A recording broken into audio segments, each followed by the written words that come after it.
बहन सादर सुप्रभात। आज का वीडियो है व्यावसायिक अर्थशास्त्र में अर्थव्यवस्था की केंद्रीय समस्या, और ये अर्थशास्त्र की प्रमुख समस्या है कि इसका चयन कैसे किया जाए। अर्थशास्त्र में सबसे बड़ी समस्या होती है कि चयन किसका किया जाए। तो अर्थशास्त्र की केंद्रीय समस्या जो है तो हम पहले समझते हैं इसका अर्थ क्या है। तो अर्थव्यवस्था जो होती है ये हम सबको ज्ञात है कि मनुष्य की आवश्यकताएं जो होती हैं वो अनंत होती हैं। आवश्यकताएं जो होती हैं अनंत होती हैं और उनको पूरा करने के लिए हमारे पास जो साधन होते हैं वो सीमित दायरे में होते हैं। तो उनको पूरा करने के लिए हमारी जो असीमित आवश्यकताएं हैं और कौन सी आवश्यकता अति महत्वपूर्ण है, यह चयन करना ही, उनका समाधान करना ही ये अर्थव्यवस्था की केंद्रीय समस्या। यानी समस्या क्या है, उसका चयन करना, उसको जान लेना कि हमारी सबसे श्रेष्ठतम समस्या क्या है, ये अर्थव्यवस्था की केंद्रीय समस्या कहलाती है। हमने रॉबिन्स ने ये कहा कि चुनाव की समस्या ही अर्थशास्त्र की सबसे बड़ी समस्या है। काहे की समस्या?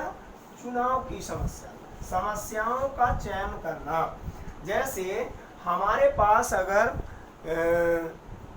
100 रुपये है तो 100 रुपये में हमें, हमारे पास काम है, पुस्तकें खरीदना है, दवाई लेना है, फीस जमा करना है।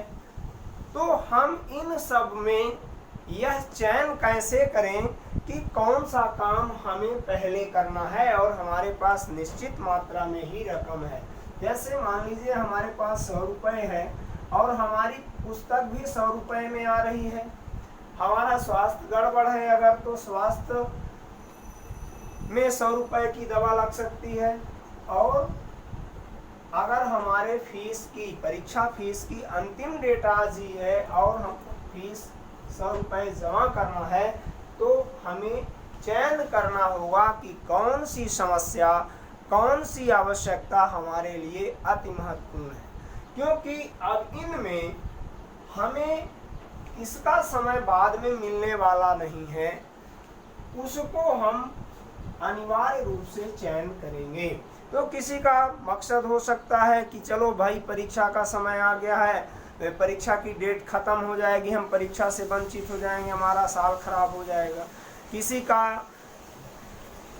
हो सकता है कि चलो भाई हम दवाई करा लेते हैं, स्वस्थ रहेंगे तभी हम दूसरे काम कर सकते हैं। किसी का ये होगा कि पुस्तक ले लेते हैं। तो अपना अपना समस्याओं का चयन करने का जो ढंग है वही अर्थव्यवस्था की केंद्रीय समस्या है। तो अब इन समस्याओं के उत्पन्न होने का कारण क्या है, ये समस्या उत्पन्न क्यों होती है?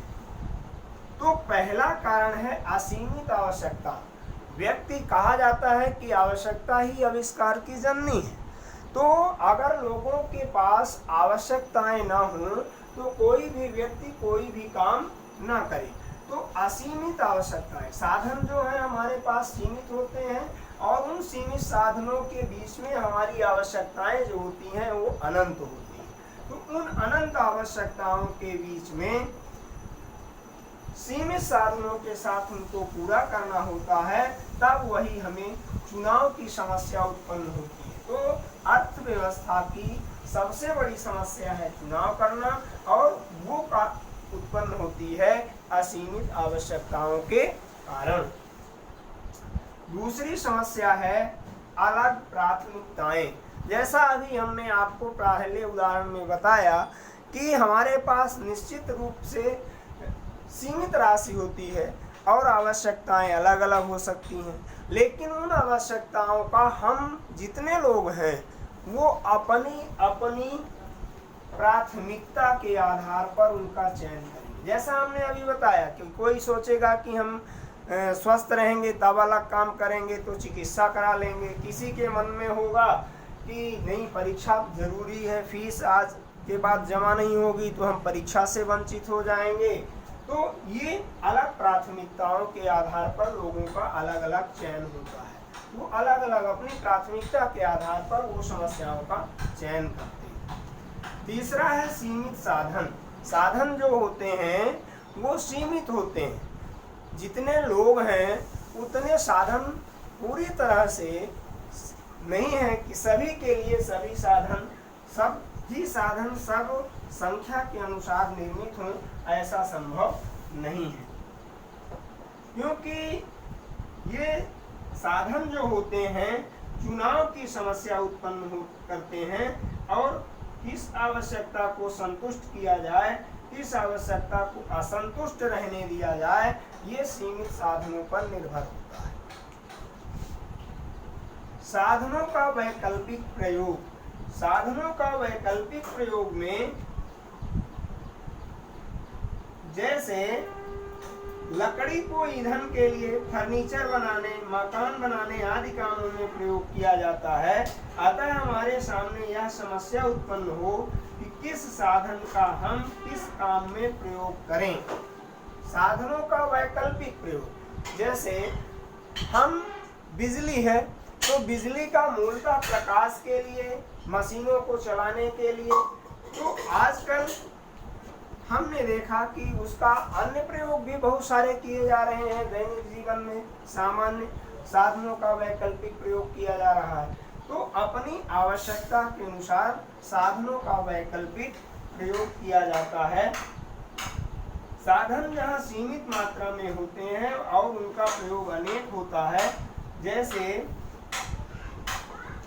बिजली है तो उसका हम प्रयोग रोशनी में भी करते हैं, सिंचाई का मोटर चलाने में भी करते हैं, आजकल तो बड़ी बड़ी ट्रेन चलने लगी हैं, पंखा चलाने में, ट्यूबवेल चलाने में, विभिन्न प्रकार की मशीनों को, तो साधनों का ये वैकल्पिक प्रयोग है। एक साधन को हम जैसे पंखे को हवा लेने के लिए करते हैं, पर ग्राम में देखते हैं कुछ लोग उसका उपयोग अनाज और भूसे को अलग करने में भी प्रयोग कर लेते हैं।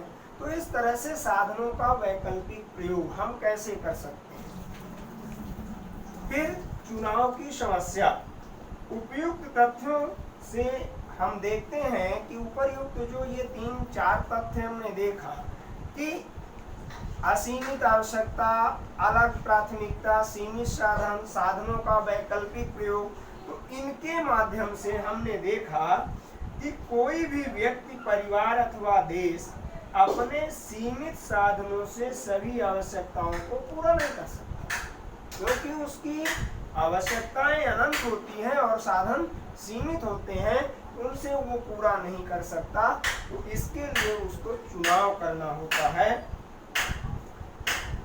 समस्या बनी रहती है और उस समस्या को समाधान करने में कौन से साधन कितनी मात्रा में कौन सी आवश्यकता की पूर्ति में लगाए जाएं, यह उसके लिए सामने चुनाव की समस्या होती है। और चुनाव की समस्या ही अर्थशास्त्र की सबसे बड़ी समस्या होती है, जो अर्थव्यवस्था की समस्या को उत्पन्न कर देती है।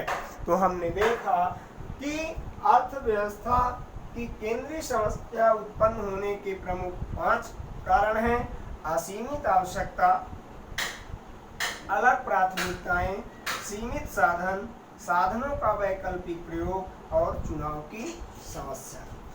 अब अर्थव्यवस्था की केंद्रीय समस्या क्या होती है? अर्थव्यवस्था की केंद्रीय समस्या मुख्य 3 होती है। क्या और कितना उत्पादन किया जाए? उत्पादन तो करें, समस्याओं के समाधान, आविष्कार, आवश्यकताओं की आवश्यकता ही आविष्कार की जननी है। तो जब आवश्यकता होगी तो हम उत्पादन करेंगे। तो उत्पादन करें तो क्या करें और कितना करें, यानी हमारी समस्या के अनुरूप जो हमारी समस्या होगी, हमारी आवश्यकता होगी, उसके अनुरूप हम क्या करें, उत्पादन करें, और कितना करें, जितना हमें आवश्यक हो, जितने में हमारा काम चल सके। दूसरा है किस प्रकार का उत्पादन करें, किसका उत्पादन, कैसे उत्पादन करें। हम जैसे क्या तकनीक उत्पन्न करें कि हमारा उत्पादन जो हो वो कम मात्रा में, अधिक मात्रा में, कम समय में, कम लागत पर और लाभप्रद हो, ऐसा हम किस प्रकार से यानी युक्ति का चयन करें, किसके लिए करें। हमारा जो उत्पादन हो वो किसके लिए होना चाहिए, उसको ग्राहक है उसके कि नहीं है, वह हमारा उत्पादन जो कर रहे हैं व्यर्थ तो नहीं जाएगा, वेस्ट तो नहीं होगा। तो इन तीन बातों का हम ध्यान रखें, तभी हमारी केंद्रीय समस्या का निदान हो सकता है। तो पहली समस्या है क्या और कितना उत्पादन किया जाए। प्रत्येक अर्थव्यवस्था के सामने एक प्रमुख समस्या यह होती है कि वह सीमित